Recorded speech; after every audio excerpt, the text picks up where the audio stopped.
Andrés, and today I want to take you on a journey where I tackled something new to me, a real programming puzzle that took me a while to figure out. I have been working on my portfolio website for a few months now, and after taking a well-deserved break, I was back and ready to put the final touches on it before making it public.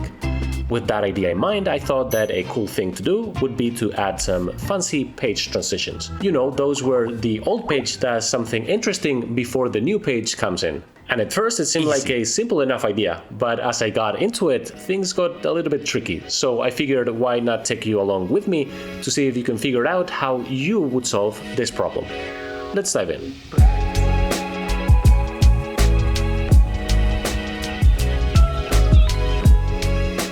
Here are the puzzle pieces that I had when I started the project. To start with, you need to know that my website is built using only HTML, CSS, and JavaScript, and it is bundled using Webpack.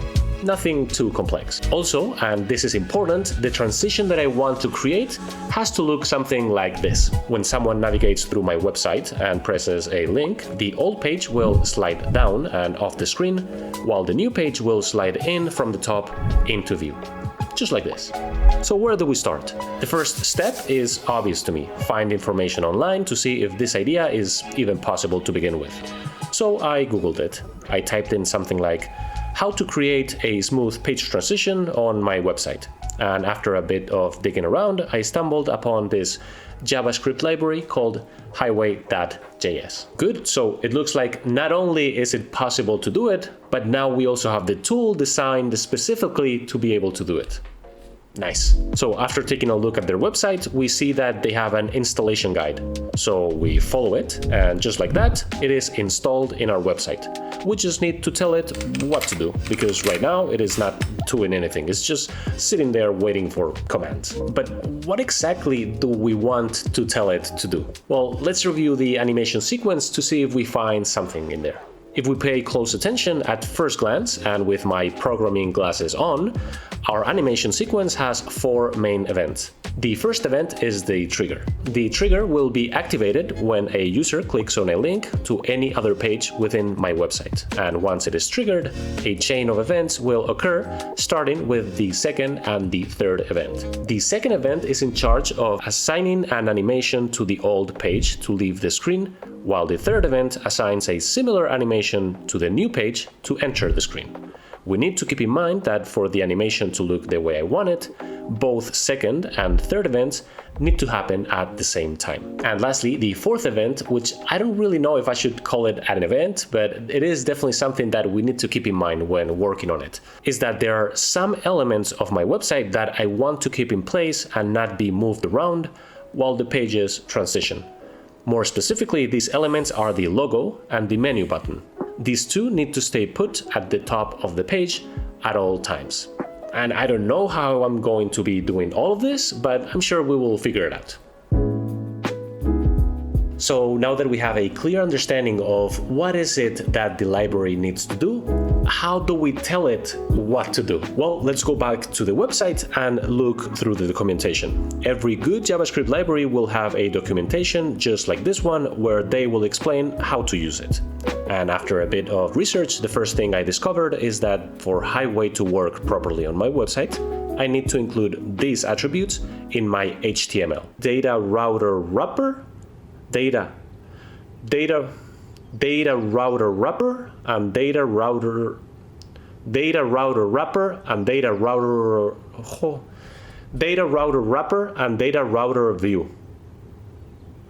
This. And just like that, by adding these attributes and following the simple transition template that they have in their website, I've just completed 3 of the 4 key components that I need for my page transition.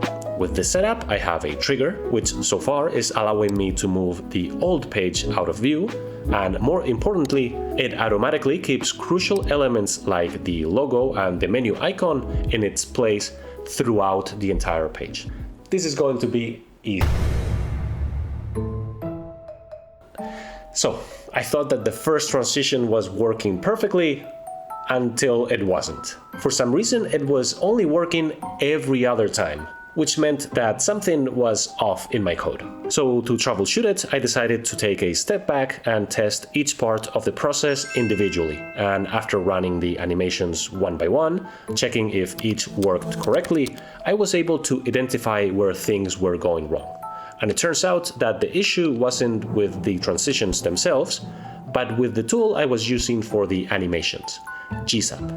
GSAP is another library, just like Highway, that makes creating animations easier.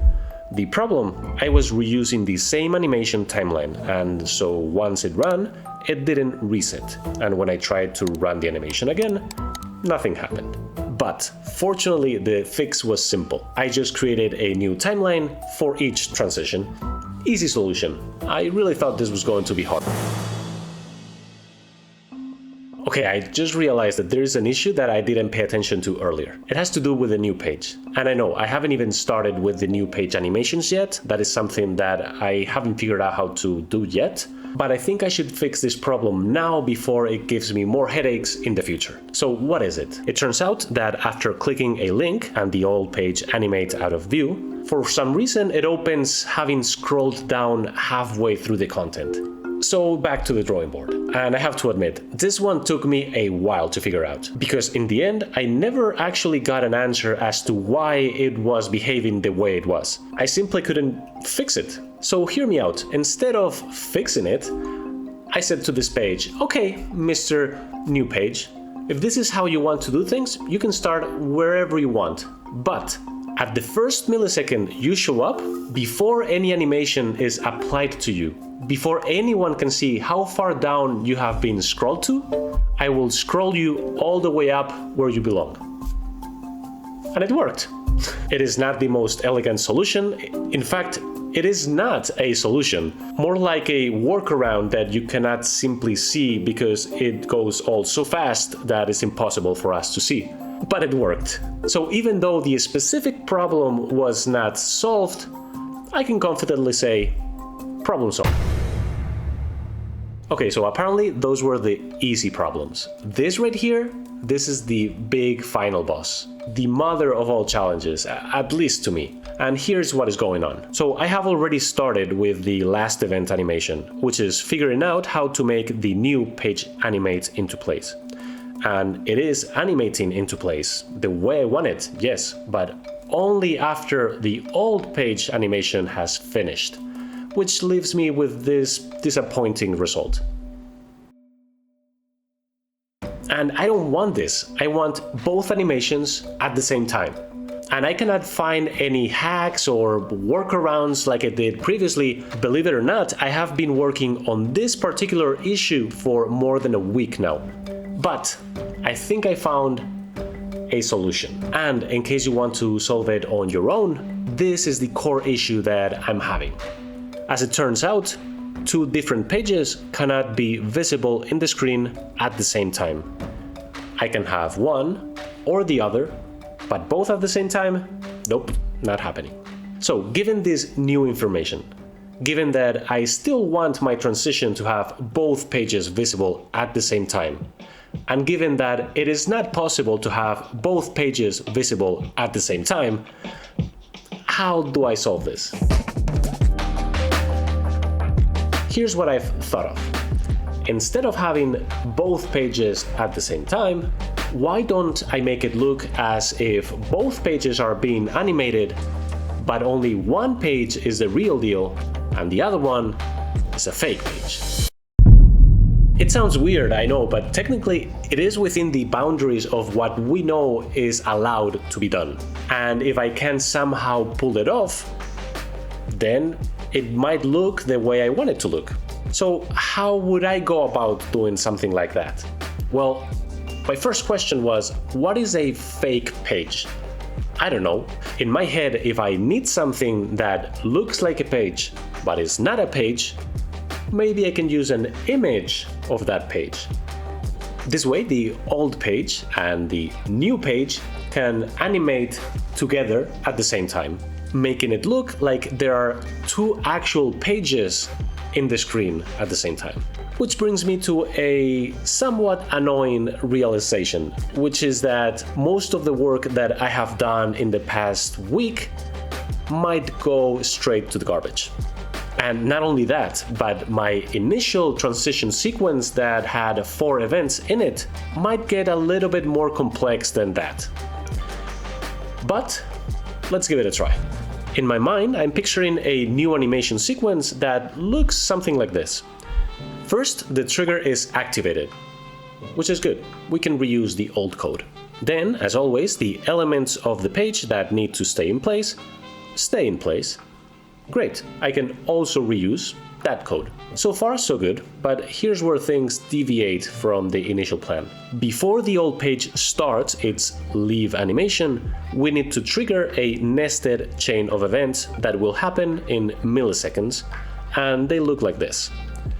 While the old page waits patiently to start its animation, we need to place an image on top of the old page to make it look like it is the new page coming down.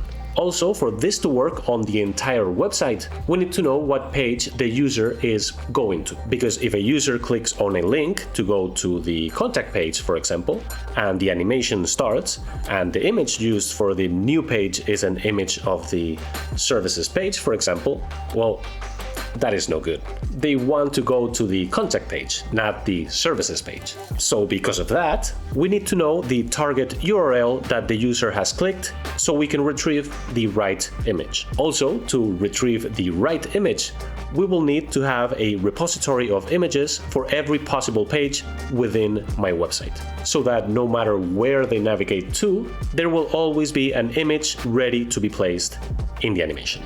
And finally, once we have placed the image at the correct location, then we can let the animation run until the end. At which point, both the old page and the image will disappear at the same time that the new page, the actual real page, will appear on the screen, making the illusion that it was the new page all along. And just like that, we have a transition that doesn't involve more than one actual real page to be present in the screen. And the effect is pretty much the same. So, in conclusion, out of all the 3 problems that I've encountered in this project, I have only fixed 1. The other 2, I have just faked a visual hack to make it look like it is working properly. But in reality, it's not fixed, it's just a hack. And if you want to see it for yourself, you can actually see it live in my website, thejourney.com.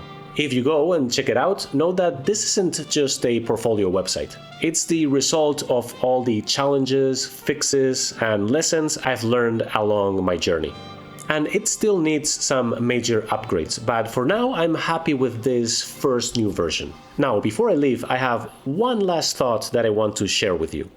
If this simple page transition has taken me 2 weeks to complete, imagine how long it has taken me to complete my entire website, given that not only does it have that transition, it also has this. Thanks for watching.